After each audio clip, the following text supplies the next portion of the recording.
introduction, but I'm going to do it again. I grew up in Moscow, Idaho, and then moved, oh gosh, I moved to San Diego for a few years. And while I was there, I started doing the planning for the yarn store that I own now. It is Naughty Twist. It sells all sorts of colorful, pretty, touchable yarn and the tools to make things with it. But before that, I studied psychology. So my degree is not in business. I did the traditional job hunt. I have all sorts of stories about that. I've been told that a place was too understaffed to take me. I've been told that a place would love to take on another project right now, but they're in the middle of the move and they can't. I've been told that my screen reader was a security risk. I've been told that an iPhone was not compatible with their system and they couldn't take me. I could go on for my entire time about the big and small things that I dealt with. So success to me means doing something that will bring contentment or betterment to someone else as a job. That's job success. So I tried it with psychology and it didn't work out, but I learned to knit through college. That might be the most useful thing that I took away from it. And I decided I was going to try this. And so I moved back to Idaho. I worked with the Small Business Development Center, which I wasn't here yesterday, but I believe there was a speaker who talked about the programs and assistance that they offer. So I did all sorts of stuff with them because, like I said, I don't have a business degree. So I read Small Business for Dummies, excellent book. Small Time Operator, that one's actually on Bard Mobile. It's an older book, but it's good. And I worked with them on the business plan. I worked with them on goal setting. I worked with them on what do I need to do when? Because even so, my business is a 20-foot square of yarn. I'm a retailer, so I find different vendors, I bring in their product, and I sell it. The behind-the-scenes stuff for that is intense. It's really something. So do I file the LLC first, or do I file for the EIN for tax purposes first? How do I file with the state, with the federal government? It's all a big circle. And so working with the Small Business Development Center was good for that.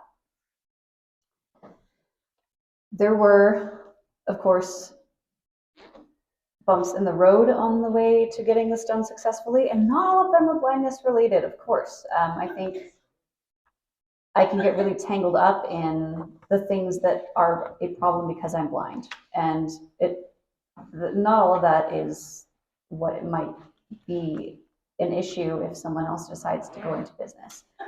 I had a location fall through because the city wanted my landlord to add in a new toilet in order to increase the occupancy limit. That was not a foreseen consequence. It set me back 6 months, and I just had to wait and find another location.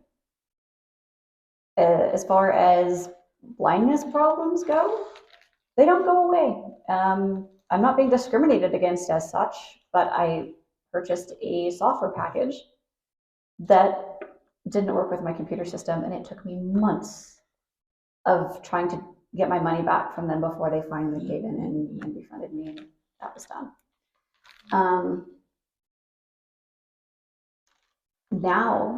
So I've only been open for 2 months, 2.5 months.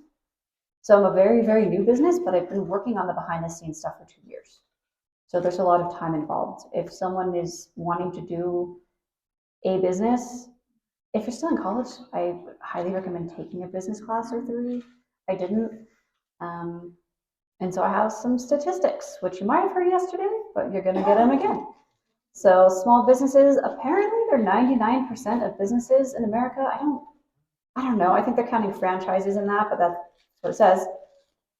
They are sometimes considered companies with 500 or fewer employees, sometimes with 250 or fewer employees. I'm one. So I'm the smallest of the small.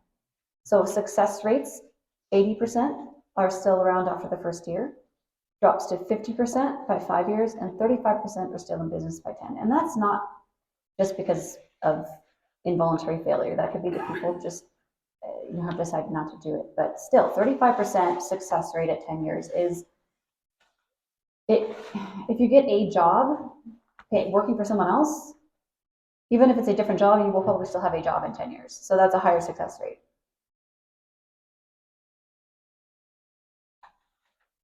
Overall, there are a lot of, for me, things that were quite visual. So there are a lot of technologies that I leveraged.